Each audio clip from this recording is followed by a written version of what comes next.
I think advocacy is the most effective when it's based on experience. So women who are survivors or men who are survivors, people who work in shelters, who know this field, are the very best advocates because they can speak from personal experience.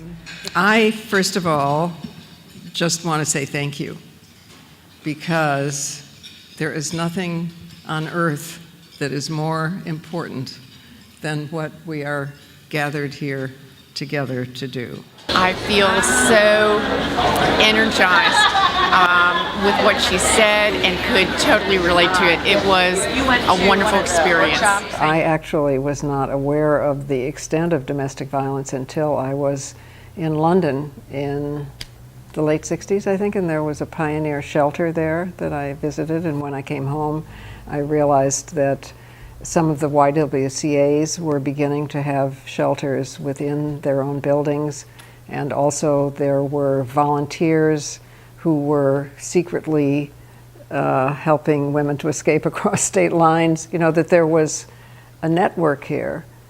And I began to realize how prevalent it was and ultimately how basic it is. One of the points that she touched on isn't, you know, male, female, race, gender, sex. It is a human issue, right? This is across the board. Yes, we say women, but more men, you know, probably are victims, and we realize the pride that surrounds masculinity will prevent them from coming forward. So, yeah, I mean, I think the way she put it was very eloquent. It really is basic to the idea that in some ways of masculine and feminine. I mean, it isn't that most men are abusive, but it's that there's this drug out there called masculinity and dominance, which some people get hooked on. And there is this other drug called femininity, which says you should submit to that, right? So we're all trying to get out of that and understand that we're human beings, and there is no gender, you know, and we're all linked, not ranked, and there's no reason for this except those historical structures that have tried to control reproduction in a system of patriarchy, and now we're trying to get out of that to a kind of ultimate democracy. But the thing that I found most impressive about Gloria's speech today was the comment about domestic violence being original violence. Having worked for social programs throughout my life, I struggled with trying to help people understand how important violence at home is and how it affects the rest of us in our lives throughout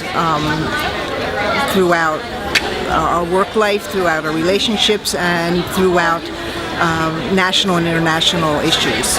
Though it is a huge step forward that we have shelters, that we understand that this is not normal or necessary, I still think we are falling far short of understanding that this so-called domestic violence maybe should be called original violence, because it truly is the first step in hierarchy. It truly is what frequently normalizes the idea that one group has a right to control another, because it's what we experience in our childhoods or in our neighborhoods. And it normalizes the idea that control of some sort is normal, natural, inevitable. And that is the greatest danger to all of us, because it normalizes all the other forms of dominance and control. One of the things that I heard today, which I had heard before, and it was from the woman who got up and said that